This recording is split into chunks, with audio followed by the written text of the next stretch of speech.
આજે fathers day છે તો કઈ ફાધર્સ છે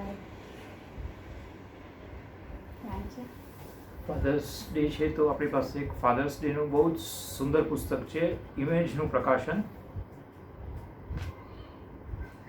પિતૃદેવો ભવ. વાવ. એમાં આશ્ચર્યની વાત એ છે કે સુરેશભાઈ એમાં મુકેશ અંબાણી પાસે પણ લખાવ્યું છે. અરે વાહ. અને એ સિવાય ગુજરાતી સાહિત્યના દિગ્ગજ સાહિત્યકારો ઉપર એમણે એમના પિતૃઓ ઉપર લખ્યું છે સૌથી, અને એમાંથી માંડ 2-3 આપણે વાંચીશું. રમણલાલ વસંતલાલ દેસાઈ વિશે એમના દીકરી સુધા રમણલાલ દેસાઈએ લખ્યું છે, એ સૌ પહેલાં લઈએ. શીર્ષક આપ્યું છે પરસ્પર. ત્યારે હું સાવ નાની, માંગણીઓ કરવાની મારી ઉંમર. આપણે તો રોજ રાત પડે કે ફરમાવી દેતા, મને ઉંદરની વાર્તા કહો. ભાઈ સાહેબ એટલે મારા પિતાજી એ વખતે લખતા હોય કે વાંચતા હોય, પણ મારા ફરમાનની આગળ બધી જ બાબતો ગૌ.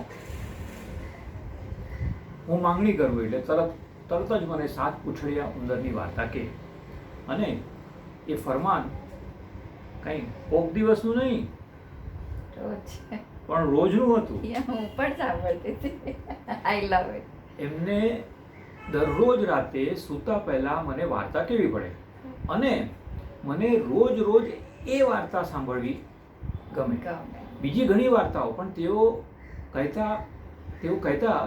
તેઓ બીજી ઘણી વાર્તાઓ કહેતા, પરંતુ ઉંદરની વાર્તા તો જાણે નિત્ય પાઠ. એ વખતે મારા પિતાજીની તકલીફ વિશે સૂઝ નહીં, મોટી થઈ એ પછી એમને પૂછ્યું હતું કે રોજ એ વાર્તા કહેવાનો એમને કંટાળો નહોતો આવતો? તો મધુર સ્મિત સાથે એમના સ્વભાવગત રમૂજની ચમક સહિત જવાબ મળેલો, અરે આપણી વાત એમ રોજ સાંભળનાર મળે એ જ મોટી વાત કહેવાય. ભલે ને તે એક જ શ્રોતા હોય. અને પછી જરા ગંભીર થઈને કહ્યું, તને વાર્તા સાંભળવામાં એટલો રસ પડતો કે કહેવામાં પણ મને રોજ રસ પડતો. Very nice. જો કે પિતા વિશે વાત કરવાની હોય તો કેટલી ટૂંકમાં અને કેટલી સંસર્વી વાત તમે કહી શકો છો, એનો આ એક પુરાવો છે. એ પછી આપણે વાંચીશું પિતા વિશે માના સંસ્મરણો. પિતા વિશે, પિતાના કરજ વિશે એક માની વાત મનુભાઈ પંચોળીએ લખ્યું છે એમના બા વિશે. તે ચૂકવીને આવીશ.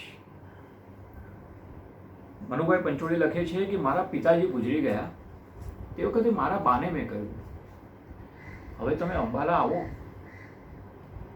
એકલા રહેવું નહીં ફાવે. બા કે હજુ રહેવું પડે એમ છે. તારા બાપુજી દાણાવાળાની દુકાનેથી જે કાંઈ લાવતા એમાં 70-80 રૂપિયા ચૂકવવાના બાકી છે, તે ચૂકવીને હું આવીશ. મેં કહ્યું, એ કઈ મોટી વાત છે, હું સાંજે એમની દુકાને જઈને રકમ ભરી વેચ કરું છું. મારી બા કહે, એમ ના થાય. હું એ પૈસા તો મારે જ ભરવા જોઈએ, એ તો હું વેચ કરીશ. તું મારા પૈસા ના લે? લઉં ને, પણ આ પૈસા મરનારે ભર્યા હોત, હવે નથી એટલે હું ભરીશ.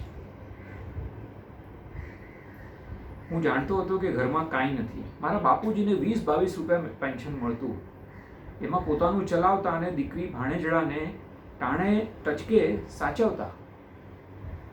મેં કહ્યું, બા તું ક્યાંથી ભરીશ?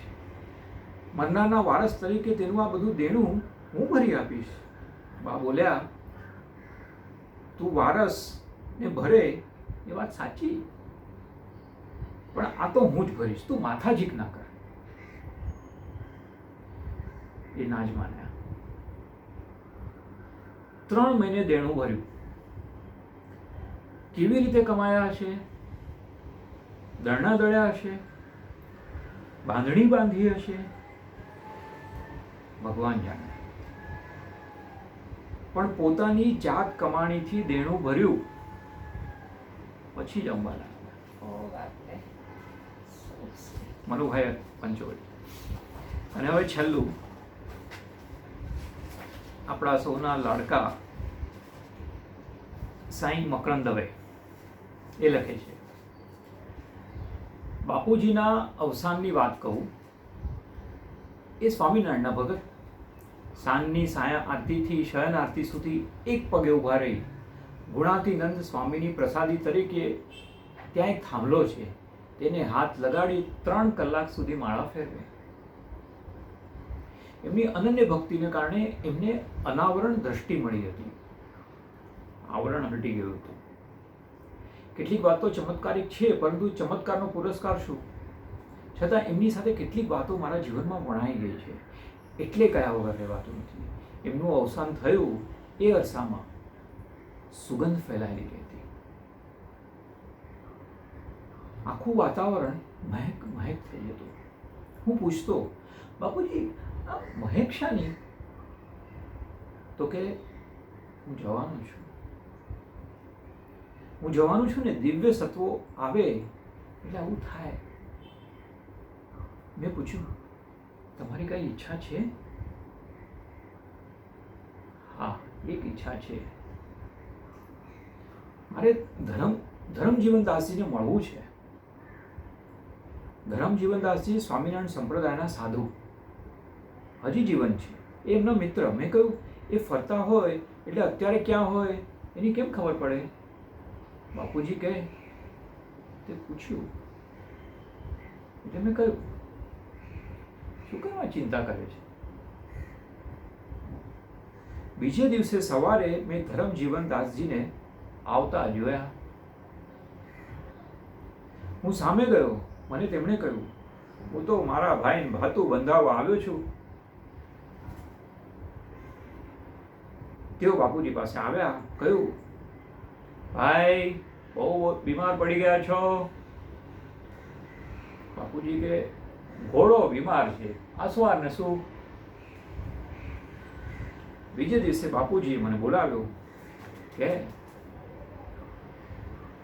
હું અકિંચન બ્રાહ્મણ છું, મારી પાસે કશું નથી. હું તને 3 વસ્તુ આપું છું.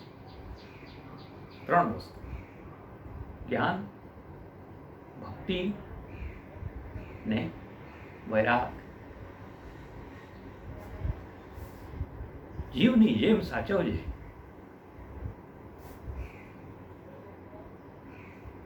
ગુમાવીશ નહીં.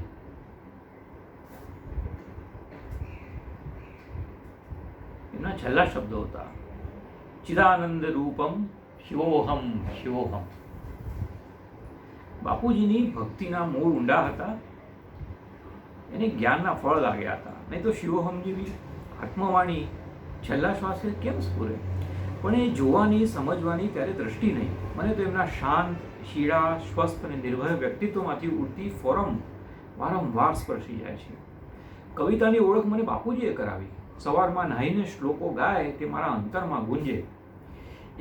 એક જૂના કવિ કાન ચપુ, ગાંધીજીના બાપુજી મિત્ર, મને સંસ્કૃત છંદોની ઓળખ એમણે કરાવેલી. નાની વયથી જ કવિતાનો જાણે વળગાડ લાગી ગયો, જે હજી છૂટ્યો નથી. બહુ સરસ, ખૂબ સરસ. નમસ્કાર.